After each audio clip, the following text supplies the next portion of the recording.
All right. 10 cold AF scenes in video games from Game Ranks. I think it's Ranks.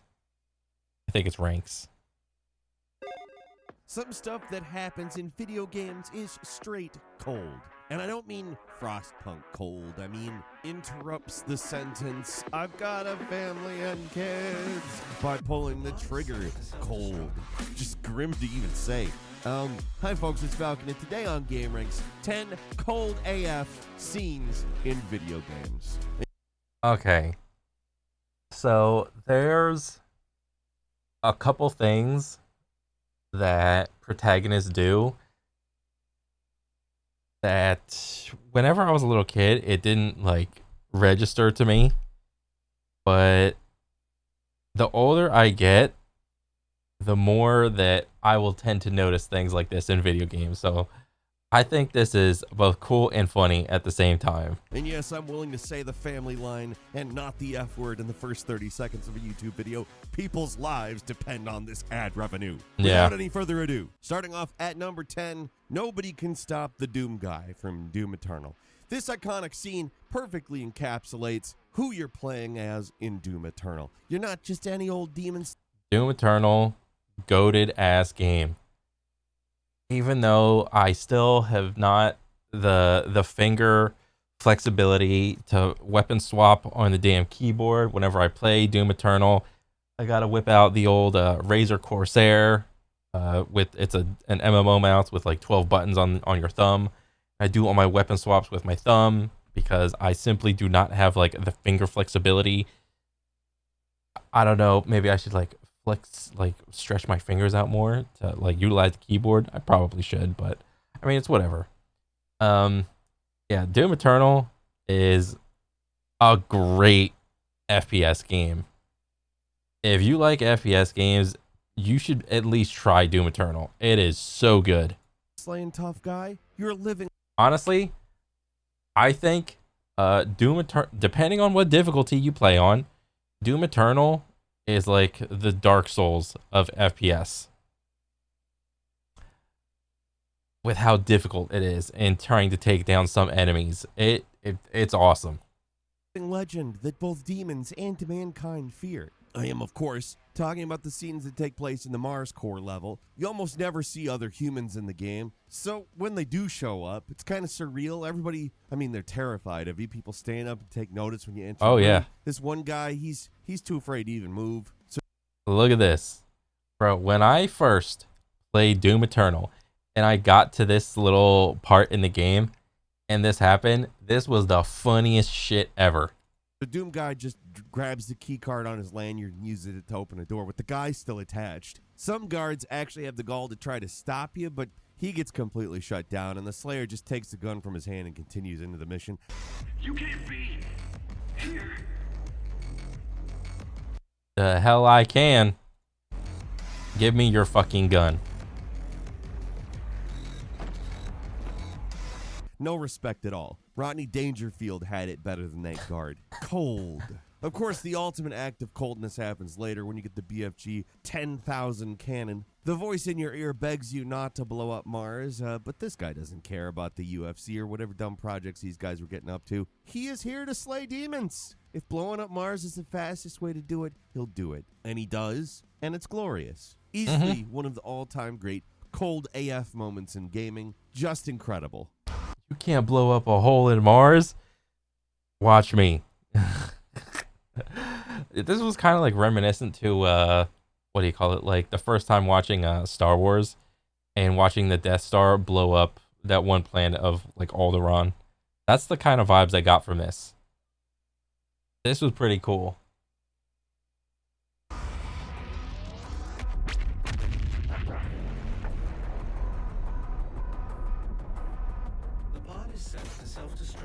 At number 9 is the Electrocutioner boss fight from Batman Arkham Origins. Boss fight in scare quotes, of course. Remember this?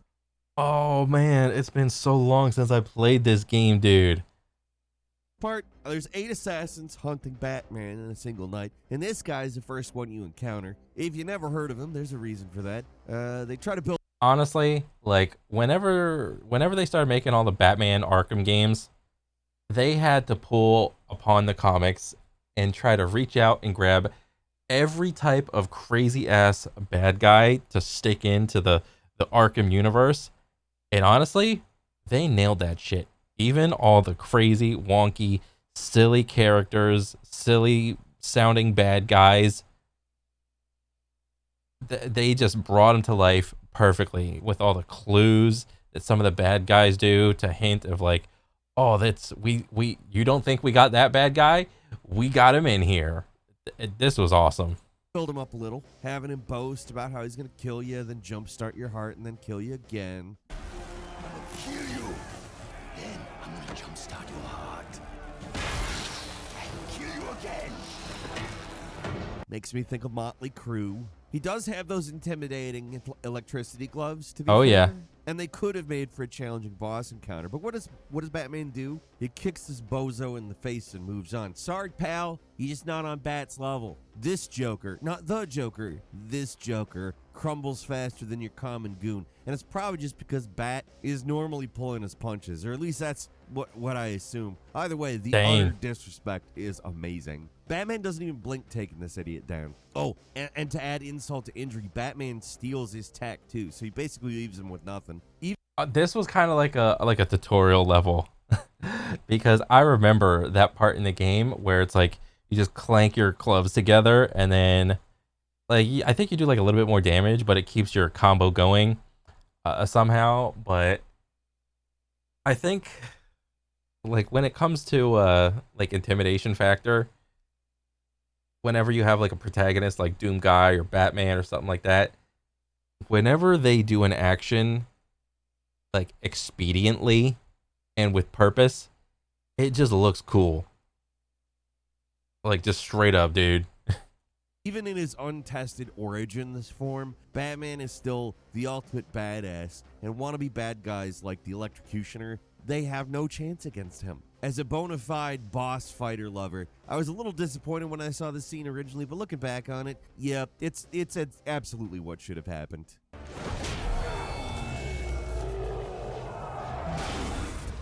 Just straight up like a sidekick to the face. That would literally kill someone if you took a sidekick to the face from Batman.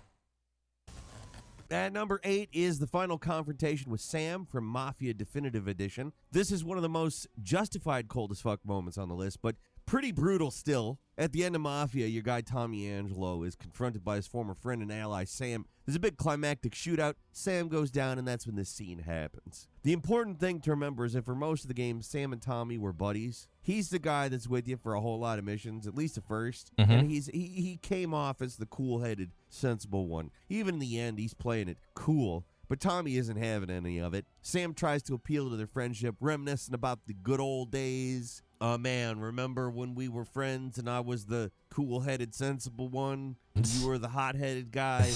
Don't be the hot-headed guy. Just listen to the cool-headed, sensible one today, here, now. I think he pleads his case a little better than that. Not a lot, though. Because, like, to allude back to how I started this video, Tommy's just kind of done at this point and doesn't even wait for him to finish. He shoots Sam mid-sentence.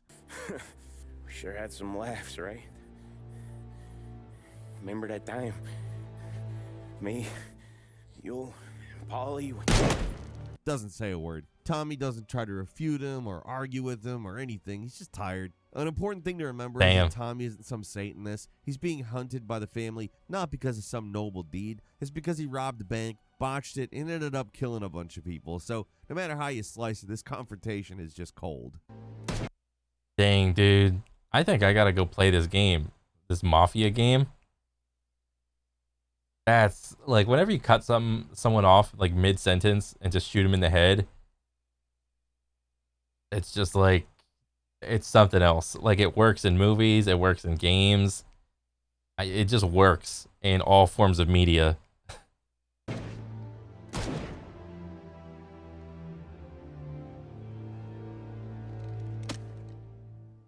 And number 7 is Arthur at his worst in Red Dead Redemption 2. As an open world game protagonist, Arthur Morgan can be good or as bad as you want him to be, but in the story he's played as more of a reluctant thug who isn't necessarily violent, but his loyalty to the gang pushes him to do things he doesn't want to do, or at least wouldn't normally do. For the most part, he comes off as a pretty decent guy despite everything, so when this moment happens, it's kind of shocking. I'm talking about 2 moments here, but they connect. The first, Like, so far with all of these like examples, one kind of commonality between them all is they're all like human on human interactions.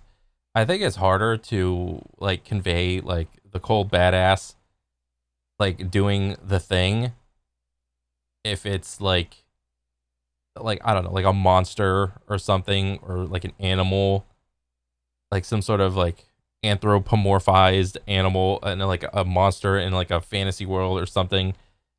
I think like the basis of all of these, like it's like a human does another thing to a human, and it really just hits home with how relatable that is. I don't know why.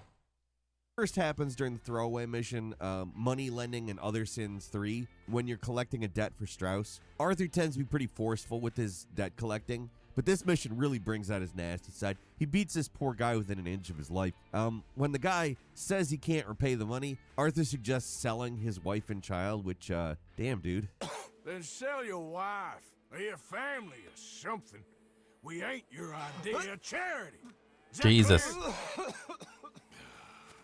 Yeah, at least he stops there and recognizes the guy doesn't have anything. The follow-up's even colder, though. A later mission called Sodom, back of Gomorrah, has Arthur return to the house to collect the debt. The man's dead, and the son seems to be itching for revenge. This is where Arthur drops one of the coldest lines of all time with, Well, maybe when your mother's finished mourning your father, I'll keep her in black on your behalf.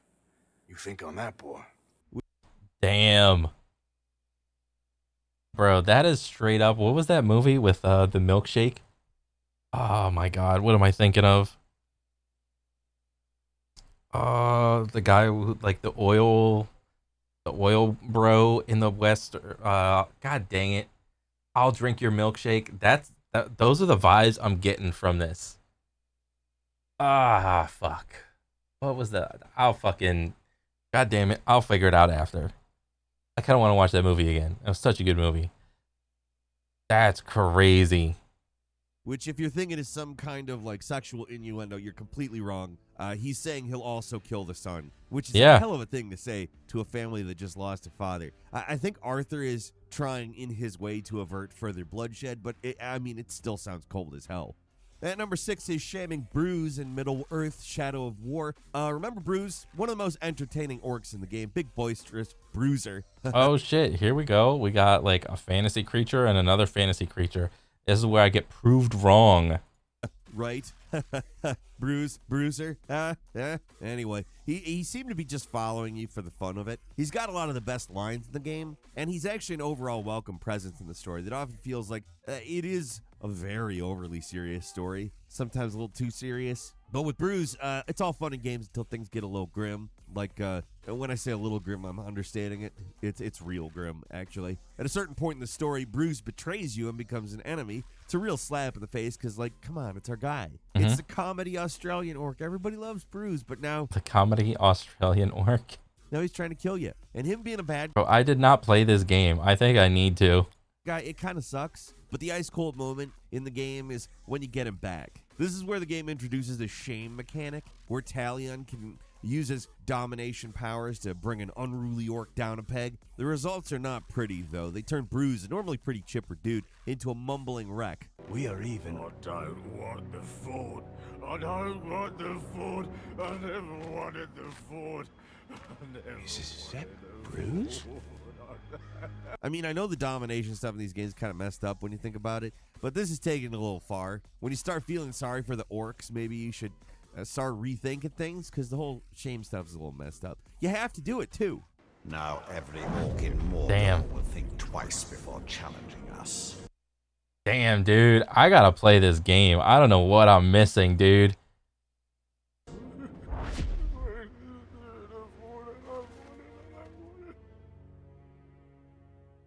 At number 5, everything you do in the Brotherhood in Saints Row 2. There's cold and then there's straight up sociopathic. And this entry, I think, is probably more the latter than the further. The Brotherhood are... Bro, anytime I see some shit on Saints Row, I always think it's the meme version of GTA.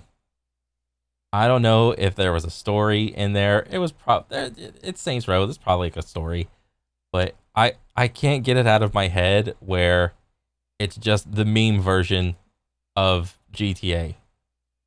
I should probably actually just give it a shot one day. arc starts off pretty simple enough. You meet the leader of the gang, he offers you territory and an alliance, but of course you want to rule the entire city, and this is an open world crime game, so you gotta turn the map purple. So you reject the offer, and in retaliation, because this was a bad deal, you put radioactive waste in the guy's tattoo ink. Baby?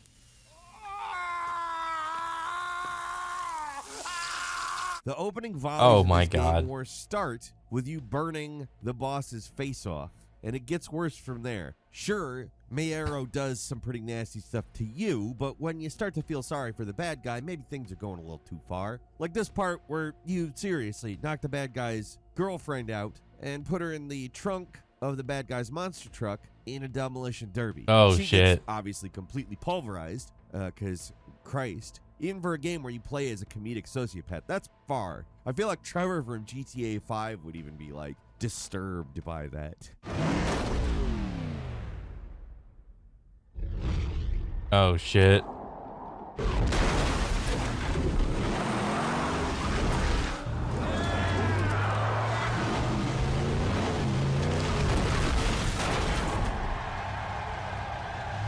She did?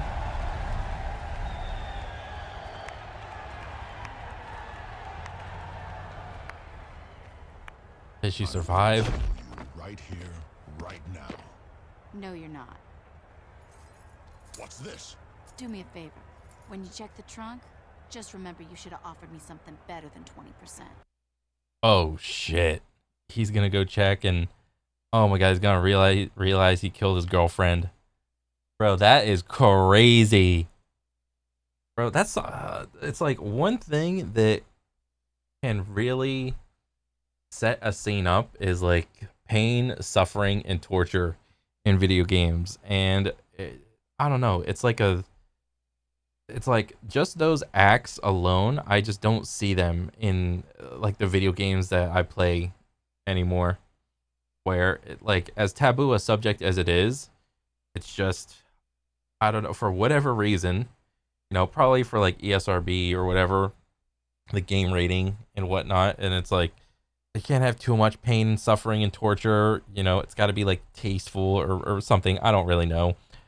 It's just, it's not as I don't know, prevalent in a lot of games anymore. And it's like when you add things like that into the game, it adds gravity to a scene. It really makes the scene hit home. But I mean, I don't know like what like the modern like games are like trending toward or whatever. I don't know. I mean, even like I didn't realize as much of a simple game as World of Warcraft as early as when I realized like World of Warcraft, what do you call it? Wrath of the Lich King. There are multiple quests where you have to do like some crazy ass shit in that game. There's like one quest where you have to actually like go in and torture somebody with like a little hot poker stick, and you're like trying to interrogate them, and you're just sticking them with a poker stick over and over again until they like speak up or whatever. And then there's another quest where you actually have to go and kidnap like little kids of like some little race or whatever to what was it? You have to kidnap those little like raccoon kids, and you like bring them back. And I don't know, I forgot like what you did with them. I don't know if you gave them back or whatever, but I was like, damn. And then didn't you have to kidnap more kids? And there was another quest. Was it like the baby gorillas, and what was it? Not Ungoro. What was that zone? with the oracles and like the little raccoon people. I forgot. But again, you have to kidnap like more kids.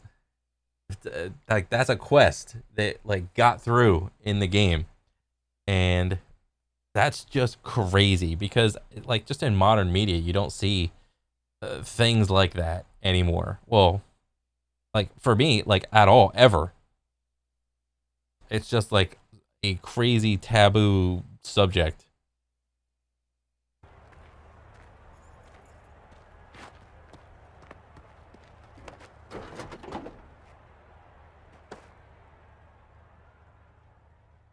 At number 4, stopping Morden in Mass Effect 3. The story of Mass Effect 3 remains at least somewhat divisive nowadays, but the part a lot of people think is the best is the section on the Krogan homeworld of Tuchanka. You know, where you decide the ultimate fate of the genophage. The virus made to drastically lower the Krogan population. It was basically meant to be a soft genocide, but it ultimately decimated their people. The guy who created the genophage was Morden, and while in the second game he tries to justify his decision, ultimately he changes his mind and creates a cure. That's the setup, and you're going into this tower to release a cure that'll fix the Krogans and redeem Morden. As you're approaching the end of the session, you're given another choice. Certain individuals want you to sabotage this cure instead. Oh, so you're shit. given a choice, either help Morden or stop him.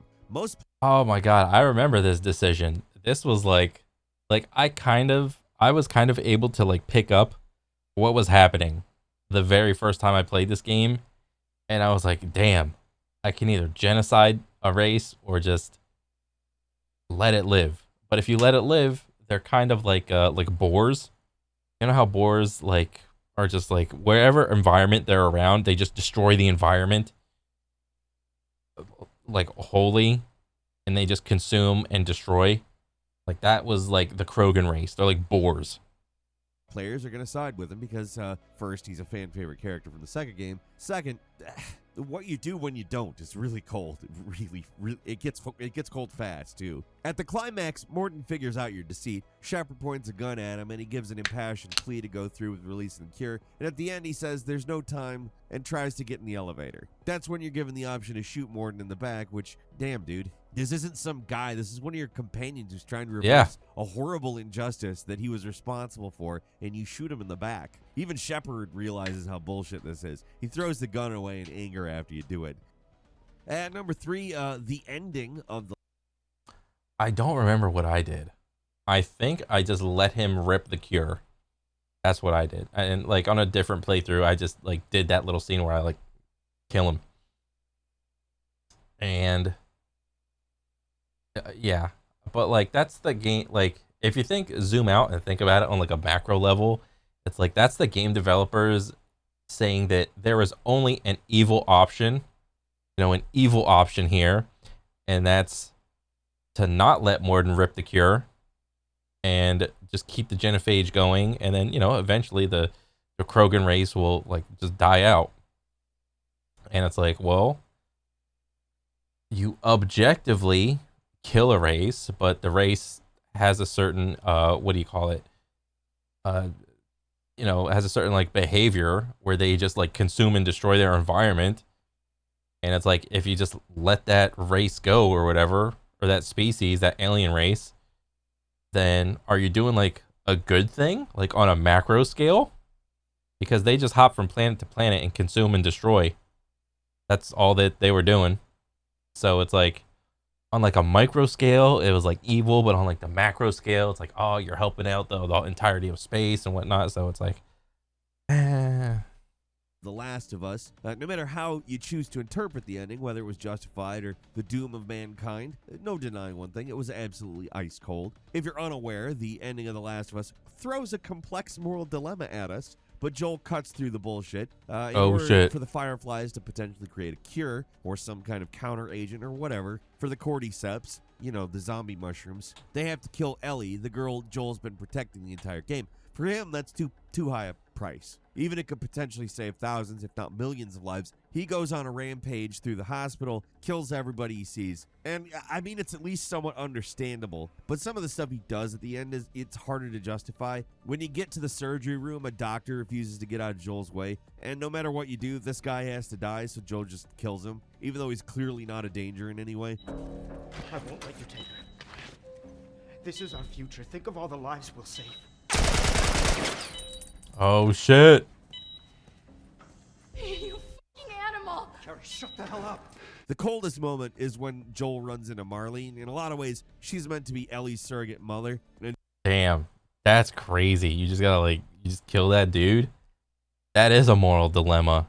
That's crazy. Joel just shoots her. And then instead of leaving her there, he just deliberately decides to kill her to avoid anyone coming after him. She's completely unarmed and helpless at this point, and Joel just shoots her. I mean, he was right. They wouldn't have just left him alone after everything he did, but still, that's cold. Wait! Let me go. Please. You just come after her. Oh my god. And number 2 is Gomang's Fate from Nine Souls for a game that's Damn. playing a cute I gotta play that game. I still haven't played Last of Us.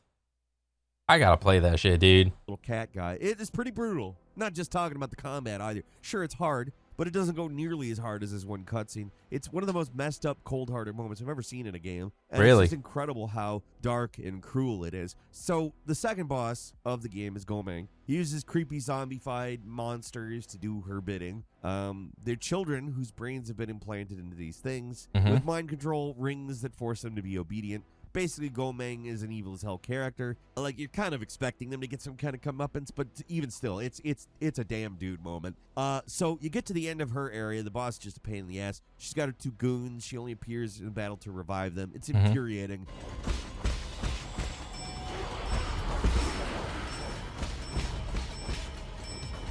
Somehow, it still manages to be one of the easier fights in the game, if you can believe it, despite the fact that it will infuriate you, for sure.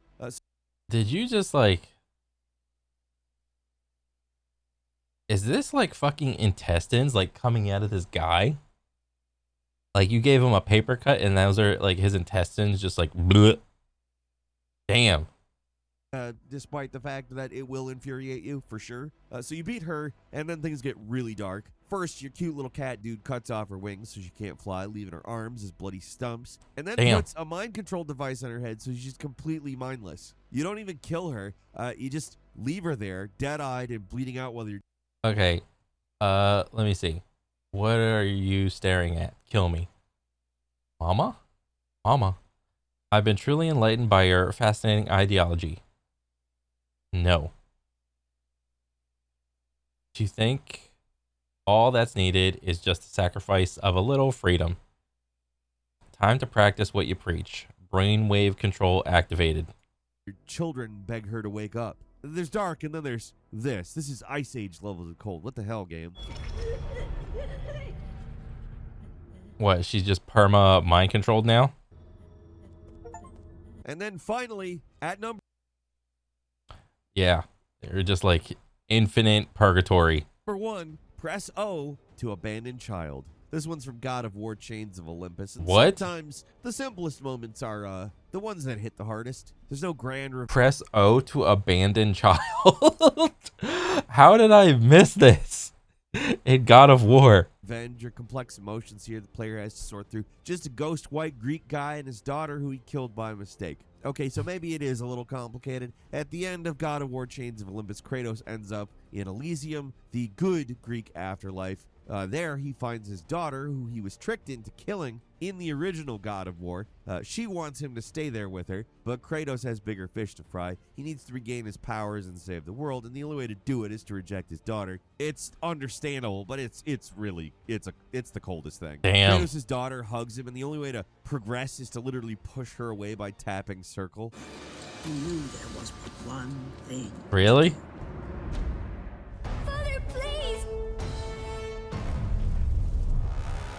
It's a sequence that manages to be... Oh my god, that's the circle thing that's right there, and it's just you have to push the kid away.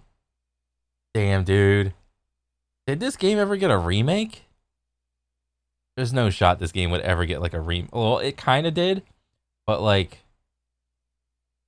if you're a dad and you gotta like push your kid away, press O to abandon child. That's the funniest fucking shit.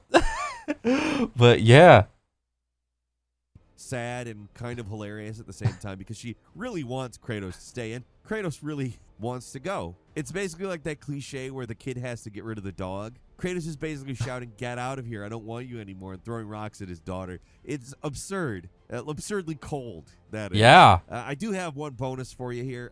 Call of Duty Modern Warfare 2's when Shepard does his betrayal thing. This is more of a shocking betrayal we've talked about a few times. Oh, yeah. But it's got to be said, it's still one of the most cold moments in anything ever. Bro, the very first time I played Call of Duty Modern Warfare 2, and I realized that Shepard was like right there and he like betrays you. Turns on your guys on a dime. He kills Ghost without batting an eye, and both characters get thrown. Yeah, that motherfucker right there. Like, oh, come back. And then he just whips out his gun. And he's like, I forgot what he says, but I was like, I was so surprised. Into a ditch and burned in the most dismissive and uncaring way possible. And he's just like, got my stuff? Cool. And he shoots you. You have the DSM. We got it, sir. Good. That's one less loose end. No! It's this pure death. Damn. That's crazy. And he had to do it with the fucking Magnum. That's like the fucking long arm of the law gun, dude. Oh man. I remember that. I was so surprised. Dead-eyed indifference, and it instantly makes you hate this dude. It's totally over the top, but it does work. Sure, Modern Warfare 2 is basically just a bunch of big moments slapped together in an almost incoherent mess, but that's what we're here for with the COD campaign, right? Big moments. Yes. And this game delivers on them with a crazy, crazy cold twist like this. And that's all for today. Leave us a comment. Let us know what you think. If you like this video, click like. If you're not subscribed, now's a great time to do so. We upload brand new videos every day of the week. Best way to see them first is, of course, a subscription, so click subscribe. Don't forget to enable notifications. And as always, thank you very much for watching this video. I'm Falcon. You can follow me on Twitter, Falcon the Hero. We'll see you next time right here on Game Ranks. Bro, I think more games need to do some cold ass shit like that. And it's like, and just as an aside, not to bring this up, but like, you know, you notice that like literally there was like one instance of like a woman doing something cold as shit, but like you can have women do some cold ass shit, dude. Like even more so. Like a lot of the times it's like all like dude main characters like doing this shit, but like this is simply a characteristic quality that can be just displayed. This is not like an exclusive behavior that just guys do. All right, you can imprint these actions onto like other characters, you know, and when a character does something like a cold ass scene like this, that's what makes them like even more interesting. To realize like the lengths that they were willing to go do some crazy ass shit like torturing, create suffering, you know, threatening people, infinite fucking, was it like purgatory with that one game or whatever, moral dilemmas that your main character can get like into.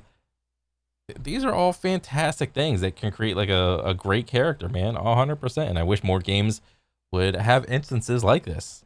This just adds flavor to a good character. But yeah, this is a good ass video. I was not expecting any of this. This was cool. But yeah, I'll catch you guys on the next one. All right, later.